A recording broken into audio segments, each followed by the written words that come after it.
from the American Academy of Pediatrics. Suspension and expulsion from school used to be for behaviors that caused serious harm.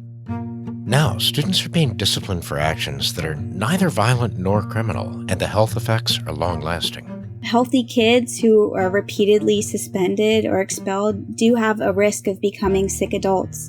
And we can intervene in that by helping give their caregivers support to navigate when they make one bad decision that has them removed from school. Plus, a new essay in Pediatrics explains the importance of health literacy for patients with chronic conditions, but also for the children we see once a year. Really, at every appointment, making sure that I'm explaining what I'm doing, why I'm doing it, and then things that they should sort of be looking out for as the year progresses. These stories and more on Pediatrics on Call, the podcast on children's health from the AAP. I'm Dr. David Hill. And I'm Dr. Joanna Parga-Balinki. This podcast is for everyone in the medical community, keeping our children healthy and safe. It's a show by pediatricians for pediatricians. But anyone who cares about kids will get a lot out of it as well. Let's start today's episode with a conversation about the long-term effects of suspension and expulsion from schools. Joanna, when my wife Christy is providing mental health care for kids, it can be really frustrating for her. I can imagine, particularly because there's such a scarcity of mental health resources for kids now. You know, that is among her concerns, but another one is that when the kids she's caring for are having a hard time in school, the schools often respond by suspending or expelling them. They can do that?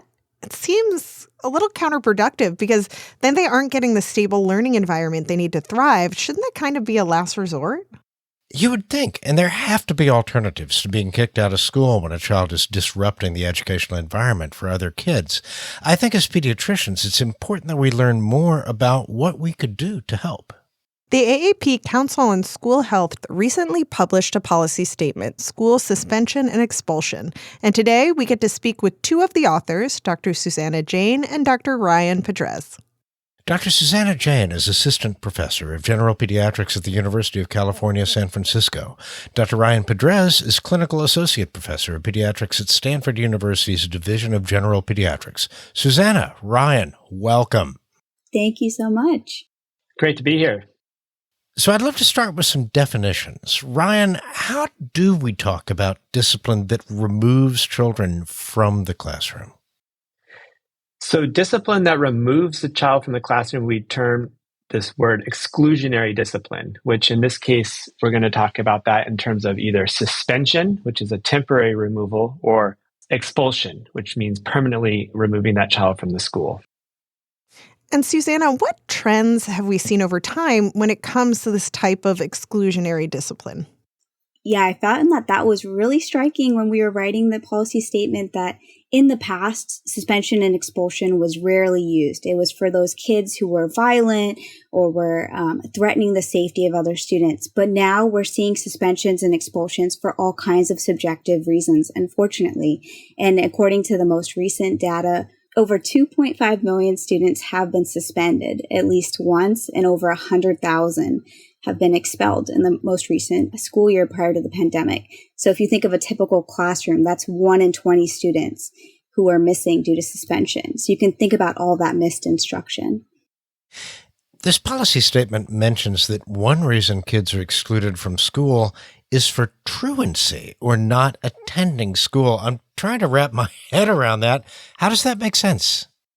It's a hard one to wrap your head around, isn't it? Where a child has been missing school for truancy is unexcused absences. So for over a certain period of time, if a number of unexcused absences has been built up and meets the definition of truancy, and by and large, many school districts' response is to then suspend the child, which is hard to understand how that is the right policy to put in place when what we really need to do is be working towards how do we get that child back in school, and what supports can we do and provide the family and caregivers to get them there. And so that's a very common one that I hope we don't have to talk about any much longer after, especially the chronic absenteeism crisis that's happening here across the country. And with that, is remote learning an effective tool in reducing truancy and the potential for expulsion or suspension for these children? That's a really interesting question, Joanna, and I think we need a lot more research about that. We do talk about that a little bit in the statement where with the COVID pandemic, we were doing some hybrid schools where some of the instruction was virtual, but unfortunately, we just don't know yet if that's effective. Unfortunately, we do know that a lot of kids were behind in several academic subjects after the pandemic just because the decreased instruction time in person. So I think we just need a little bit more information for that. I certainly think schools will be a lot more fluent and flexible in exploring those after the pandemic in terms of what other learning environments can we support children if they have to be excluded from the classroom setting. I'm glad we got into truancy as a reason for why kids are suspended or expelled. And Susanna, you had mentioned too that it used to be really serious offenses that would get kids kicked out of school. But what other things are we seeing as reasons why kids are not allowed into the educational environment? Yeah, so actually a third of suspensions are for what we call the 3Ds, defiance, which means talking back to a teacher, for example, disruption, so throwing a wadded piece of paper at a fellow classmate, and disorder. So, maybe getting out of class, going to the bathroom in an unexcused way, things like that. So under these 3Ds, students can be removed from school for using profanity, for throwing objects, and sort of more subjective offenses. And so the problem with that is that allows implicit biases to be at play, which kind of leads to the equity health perspective that we included in the policy statement. Following up on those equity concerns, it seems like they are a real issue with exclusionary discipline. Are these policies applied fairly across the board? And if they're not, then what children are most impacted? I'm really glad you asked that, David, because I think that is the heart of this update to the policy statement from the previous version in 2013. We've seen over 2 decades of data to show us that certain students are punished more harshly and for more subjective offenses than others. One really important category is Black children. They are punished harsher, often involving police who come to the school as a response to their behavior. And they don't misbehave at higher rates than other students. So there definitely is a component of biases at place, which we all have. In fact, we know in preschool, Black boys are punished at 3 times more with suspension and expulsion than other children. Also, American Indian and Alaska Native kids, male children, children who grew up with low socioeconomic status, LGBTQIA students, and students with disabilities. So, for example, ADHD, intellectual disability, and anxiety tend to be punished harsher with suspension and expulsion. In general, male students tend to be punished more with suspension and expulsion, with the exception of Black girls, who among all girls receive about 50% of all suspensions and a very high percentage of expulsions. So none of this sounds right, and I want to believe that the people who design these policies are hoping to actually make schools safer. And Ryan, there has been a rise in school shootings and this enhanced focus on school safety in general. So are these policies actually effective?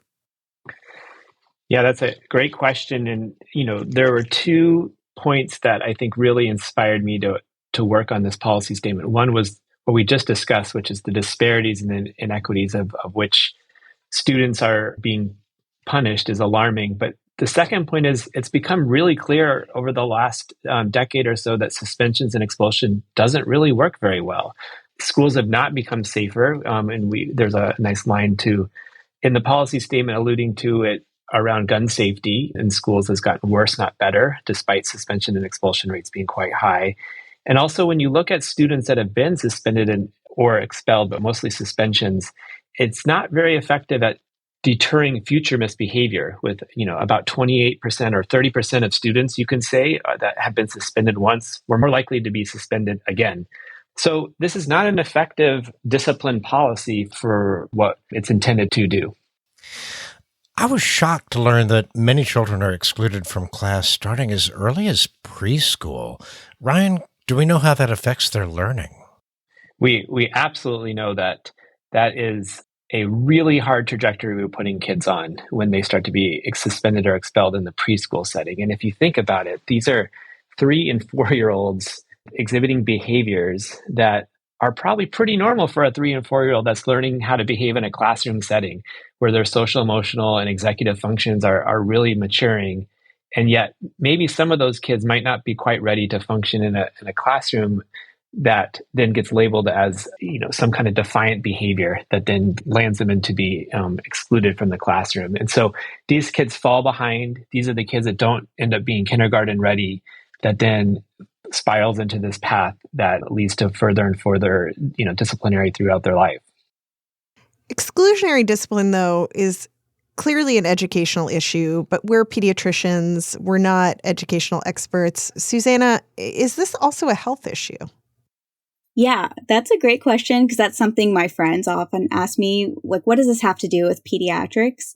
And education is just such a good thing for your health. So we know that kids who don't graduate high school have worse rates of cardiac disease, substance use, and mental health concerns than their peers. We also know that when kids are not in school, there's increased opportunity for becoming involved in activities that they shouldn't be. And that's termed the school to prison pipeline in the literature. Even in the first month that a kid is removed from school, they have a high chance of being involved in the juvenile justice system. And that is a really hard system to escape from. There's about a 75% chance once you're incarcerated once to be rearrested and reincarcerated as an adult. So if we can stop that by keeping kids in school, we can help reduce those negative health outcomes. If I can add just one other health lens to this, if we think about is, let's think about what happens to the child who is suspended. They're at home, normally in an unsupervised home, because their probably parents are working. And this is a perfect opportunity for them to then engage in other risky behaviors that start to lead to poor health outcomes through their life. Many of these are preteens or teens, and this is right when they explore things at home without adults. And so this is absolutely a health issue along with an education issue. So if we don't think exclusionary discipline is the best answer to classroom disruption, then what can educators and schools do differently to address these situations? Ryan? That is the golden question, isn't it, Dr. Hill? So I also don't want to ignore or underestimate that this is really hard work to decide what's the safest thing to do for schools. And educators have a really hard job here, because their number one focus is, of course, keeping the school safe for their students and their staff. But we have learned that there are alternatives to exclusionary discipline that can be effective. And there's a few different lenses that we're looking at, and we allude to this in the policy statement, which is first and foremost thinking about taking a trauma-informed lens to the discipline practices that they put in place in the school. So thinking about what might be going on with these students that are exhibiting behaviors that might merit discipline, and how can we better support that child? And suspension and expulsion might not be the best support for that child in that moment when thinking about it from a trauma-informed lens. The second is there are some evidence-based programs that are being put in place. One of them is called Positive Behavior Interventions and Supports, PBIS. And there's a number of different programs that are labeled in the restorative justice programs that are put in place. And so these are broader terms, but if we put up the lens of restorative justice, there's many school districts across the country that are doing exemplary jobs at building these, which are a range of sort of community-based disciplinary and really conflict resolution strategies that schools are putting in place that still focus on accountability to the student that's done something wrong or that needs some type of discipline, but tries to address it without removing them from the school. So really facilitating dialogue with the adults and other students and really engaging in more accountable activities at the school to keep them there. And I don't want to, this is hard work. This requires a lot of training for staff. This requires a lot of supports and partnerships in the communities and with families to put these in place to make them functional. But this is the hard work that I think we need to advocate for as pediatricians to keep kids in school and to keep them on the right track. And Susanna, Ryan mentioned trauma-informed discipline. What are the principles of a trauma-informed school? Yeah, so I think it's just number one, recognizing that a lot of children have a background of trauma where something has happened to them and they are dealing with that. And that may manifest in the school, as we were saying before, like disruptive behavior. So for a teacher to sort of have that context and administrators to have that context and to realize that kids are bringing in their life with them when they come into the classroom and being a little bit more empathetic to what kids are going through and what families are going through. That's really the backbone of the trauma-informed school. Also having skilled counselors and mental health providers in the school who can address some of that trauma and work with the kids is huge. We know that kids who receive counseling in a school-based mental health setting are more likely to get access to mental health than other kids. So that's another thing that we've proposed in our statement, is to increase funding for that to help kids who have these backgrounds of trauma. And Ryan, I know our listeners are going to want to respond to this issue. So what can we as pediatricians do outside of the clinic to advocate for change? Well, yeah, as a pediatrician, I think there's a few steps that we outlined in our policy statement that I hope our listeners think about, which is the first, what we can do in that one-on-one patient interaction that we are so privileged to have in clinic, which is really being mindful to screen for things like chronic absenteeism if your patient has been suspended or expelled, particularly if you have patients that are more high risk, such as ADHD or intellectual disabilities or emotional factors. Mental health challenges would be included in that as well. Really being able to support their families navigate some of the school systems and the special education systems like IEPs and 504s that need to be put in place for some of their patients. And if one of your patients has been suspended, really making sure that they are receiving some quality education services while they're removed from the home, I think are some important steps in that patient encounter that you can do. Outside the clinic, this is really how active and involved do you want to become in this space. The first is, learning about what your local school districts are doing in terms of suspension and expulsion. What are the practices that they have in place? What are the data that is going on around you? And then how can you start to become an advocate to ensure laws or policies are in place, such as that exclusionary discipline is not allowed in the preschool setting, or coming up with funding so that your local school districts can enact alternative disciplinary pathways like restorative justice. And that's going to require funding and advocacy. And Susanna and Ryan, this has been such an informative discussion. Before our listeners go read this policy statement, do you each have one last takeaway to leave with us? Susanna? Yeah, I'll say that, healthy kids who are repeatedly suspended or expelled do have a risk of becoming sick adults. And we can intervene in that by helping give their caregivers support to navigate when they make one bad decision that has them become removed from school. And I think it is important to know that not everyone is fairly disciplined. And so really offering support as a pediatrician to those families who are disproportionately affected by discipline is huge. And Ryan, last thoughts? I think this is an incredibly important equity issue that needs to be addressed here in our country. And I think our children coming off of COVID have a lot of things to overcome. And let's not let suspension and expulsion be yet another barrier to helping them thrive. I love how inclusive you both are. Dr. Susanna Jane and Dr. Ryan Pedrez, thank you so much for talking with us today. Thank you for having us. Thank you. To read the policy statement, School Suspension and Expulsion, go to aap.org/podcast.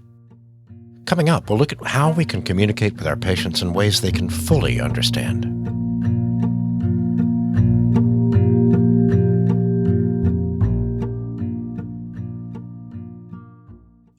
I think every day about what a privilege it is to have this podcast to talk to fellow pediatricians and pediatric healthcare professionals about important health issues. We have such a specific audience. Sometimes I imagine how different this podcast would be if we made it for parents. That's why I also like listening to Dr. Edith Bracho Sanchez when she does her episodes for the Healthy Children podcast. There's a different tone and vocabulary we use with families who haven't undergone medical training. Which makes me wonder, are we doing enough in our medical training to prepare future pediatricians to translate the language of medicine into something their young patients and their caregivers can understand? To answer that, we should talk to someone who just finished their medical training, Dr. Lauren Burgoon. She's a general pediatrician in New Jersey, working for Cooper University Healthcare, and the author of the paper, A Late Night Page and Lesson on Health Literacy. Dr. Burgoon's paper in pediatrics won the 8th annual Section on Pediatric Trainees Essay Competition, which encourages trainees to advocate for families facing obstacles in pediatric care caused by low health literacy at personal and organizational levels. Lauren, welcome to the show. Thank you for having me. So, Lauren, for you, being a pediatrician is a second career. What was your first? So I actually started out as a journalist. I was a community journalist for 10 years before I decided to make the leap into medicine. And did your work as a community journalist before becoming a pediatrician inform your view of what health literacy was? It absolutely does. I think one of the things that we really need to focus on is getting to know our patients and being curious about our patients. So my interviewing skills absolutely have translated over. And then even kind of talking to my patients about their understanding of things, having them restate things, all things that I used in my journalism career. And that is especially helpful talking with children just to make sure that they're understanding what we're doing. And for our listeners, can you define health literacy? So I think sometimes we think about health literacy as just simply understanding health concepts, but it is definitely more than that. It's really a system of our patients understanding a health condition and understanding the importance of that health condition, how it affects their life, and what they need to do within the medical system to address it. So how to operate within the medical system to make appointments, which tests are necessary and why, and also where parents and children can go to get research on their health condition, and knowing that there are sources out there, not TikTok, which resources they should be using. All of that leads into health literacy. You told the story of a patient you call Maya in this essay. What was it about your interaction with Maya that you found so memorable? With Maya, I just remember, even before the interaction that's in the essay, just seeing how small she looked in the bed. She really just seemed so uncertain of why she was in the hospital and what was happening to her. And I think it all came to a culmination that night with the overnight page, where she had been in pain all day long. There were people in and out of her room running tests, people, sticking her with needles. And I don't think anyone understood how little she understood about her condition. And then, anytime you get paged by a preteen overnight is usually going to be a memorable night. But just being able to have that conversation in the hallway with her. And she actually wrote me a note afterwards that I still have and I keep with me to kind of remind me about how important those types of interactions are.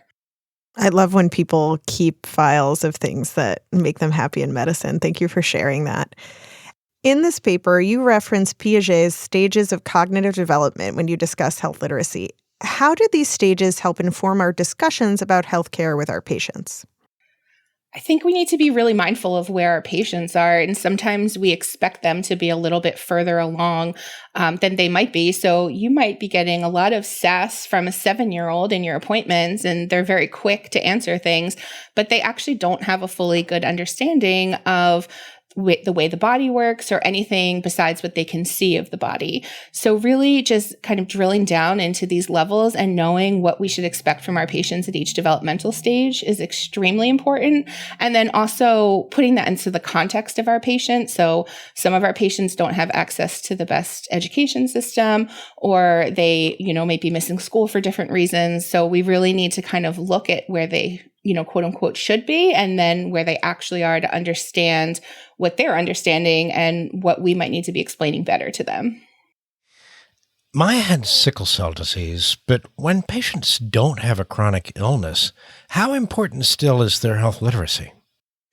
It's harder to reach them, I think, if they don't have a chronic illness. We might only be seeing them once a year, and that would indicate good things for them. But we really need to be focusing on every child and their health literacy. Health literacy can and should start in childhood.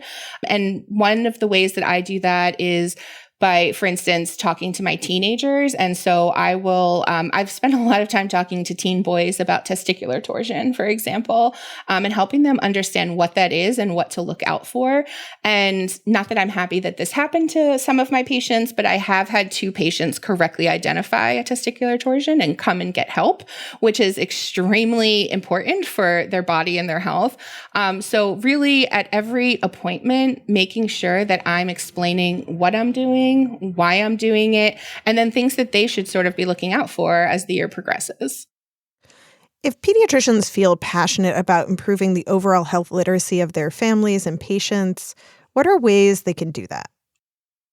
I think it can start on so many levels. So one of the things I talked about in the essay is something that I learned to do in residency, which is to really talk my way through the appointment. So I tell parents and children why I'm doing what I'm doing from the earliest visits on when I'm feeling a fontanelle, and then using that opportunity to explain if they ever feel a sunken or a bulging fontanelle, what they should do about it. Other ways that pediatricians can get involved can be in the community itself. So some pediatricians have a passion for going into the school system around them and leading education events. And in that case, you can really work with the schools and the existing structures that they have set up to help children understand more about their health. People can be writing essays and editorials like this one. And then I also think an overlooked area is pediatricians getting on the admission committees of medical schools so that we can actually make sure that we're getting a wide range of future physicians who come from different backgrounds and different languages and cultures, because all of those things really add up to our patients' health literacy. I absolutely love that charge, Lauren. Finally, do you have any last takeaways on either writing this essay or educating the families we serve? I think it's important for all of us to remember, especially those of us who are either recently residents or people still in residency, there is time to do this at every appointment. It just has to be a priority. We really can get so overwhelmed with the responsibilities of medicine and getting through your appointments if you don't feel like you have enough time. There is time to make sure that we're educating people on health literacy at every appointment. So really making it part of your focus and making it part of your habits is only going to help out our patients in the long run. Dr. Lauren Burgoon, thank you so much for joining us today. Thanks for having me. To read the paper, a late night page, and a lesson on health literacy, go to our website at aap.org/podcast.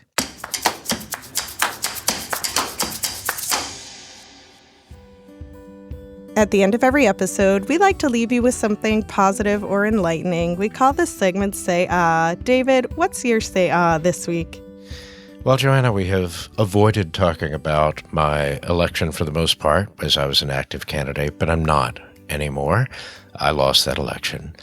And that doesn't sound like much of a say, but I have heard from my kids how proud they are of me.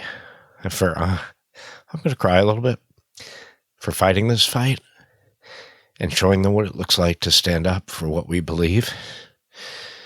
And that means so much to me. And we're all going to need to stand up.